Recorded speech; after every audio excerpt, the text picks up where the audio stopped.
Because it's been such a stock impact story, take us through how things are developing as of now, because it seems like, the government believes LIC legally has the right to take over a business that they find potential in.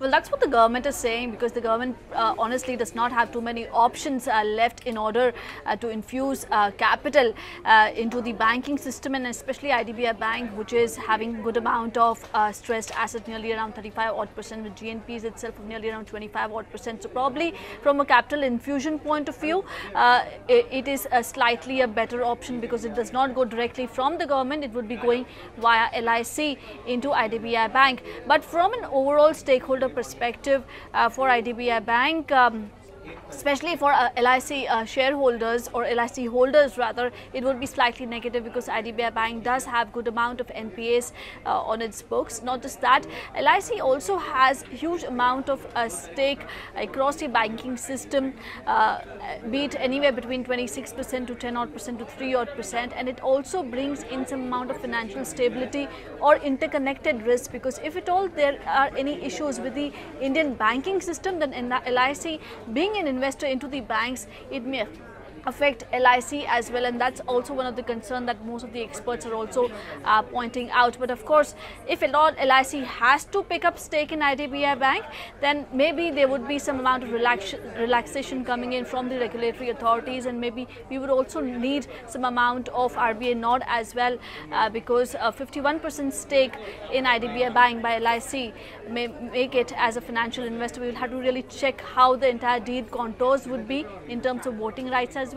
But slightly negative for the LIC holders, but slightly positive only from a capital infusion perspective into IDBI Bank, because there's no other change that would happen in IDBI Bank.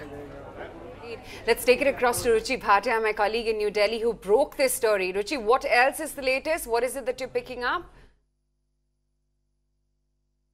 This is a story that we at ET Now reported on Friday at 10 a.m. in the morning, and post that it has created ripple effects not only on the Lal Street but also in the political circles, with top leaders of the Congress party like Ahmed Patel commenting and saying that this is going to be a bad deal for the people of India. But having said that, we understand that the government is firm on their proposal of selling controlling stake in IDBI Bank to the top insurer LIC. In fact, we're given to understand that the timelines for this entire process have already been set. In fact, the board of IDBI Bank is likely to consider this proposal in their annual general meeting in the month of August. Having said that, we are given to understand that while a lot of questions are being raised on the rationale behind this deal, the government believes that IDBI Bank is one of the best banks that LIC could take over, given the fact that the turnaround plan that the government had put in place has already started showing results, whether it is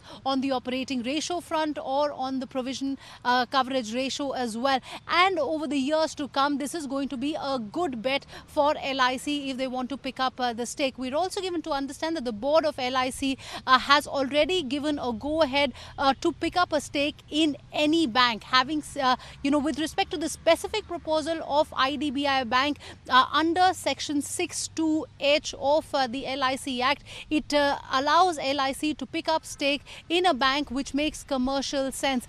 We will have to take into consideration that, IDBI Bank is one of the banks which has almost 25% of its of the loans that it had given as NPAs, and whether it makes commercial sense or not. But the government is trying to push LIC and is trying to ensure that LIC takes over the controlling stake in IDBI Bank. This is one of the proposals that was put forth in the budget as well, and because it did not get any other players, now the government is trying to see whether LIC can finally be its knight in shining armor.